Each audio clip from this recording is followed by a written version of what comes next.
Dear students, welcome to Abbas Mathematics.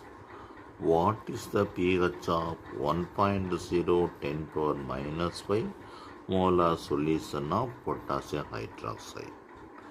Potassium hydroxide is a strong base. Potassium hydroxide aqueous solution, it is split into potassium plus OH minus. OH minus, concentration of OH is 1.0 into 10 power minus 1.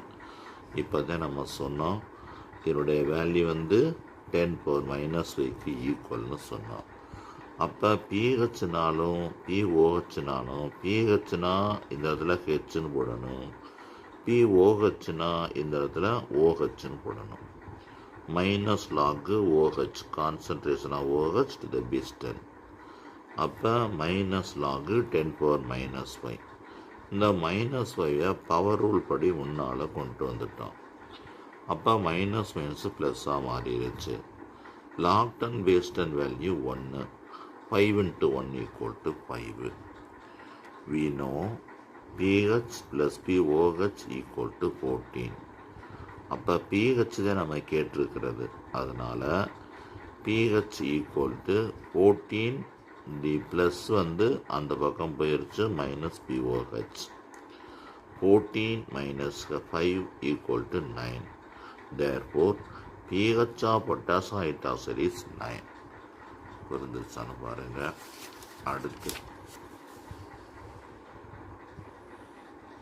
அடுத்து இந்த ஒரு some இருக்கு.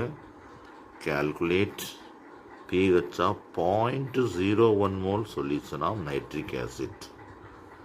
Concentration of hydrogen is 0.01. pH value equal to minus log concentration of hydrogen to the base 10. pH equal to 0.01 na 1 by 100. 1 by 100. 1 by 100 na 10 square. 10 square டினாமினேட்லேருந்து மேலே வந்துச்சுன்னா minus 2 மாறிடும். அவ்வளோதான். அப்போ 10 power minus 2. இப்போ சொன்ன அந்த பவர் ரூல் தான். இப்போ சொன்ன அதே பவர் ரூல் படி இதை இங்கே முன்னால் கொண்டு வந்துட்டோம். மைனஸ் ப்ளஸ்ஸாக மாறிடுச்சு. 2 into 1 வந்து 2. Log 10 base 10 value 1. இந்த pH பாருங்கள். pH 0.4.5 pOH வேல்யூ கேட்டிருக்கு. pH plus pOH equal to 14, pOH equal to 14 minus pH,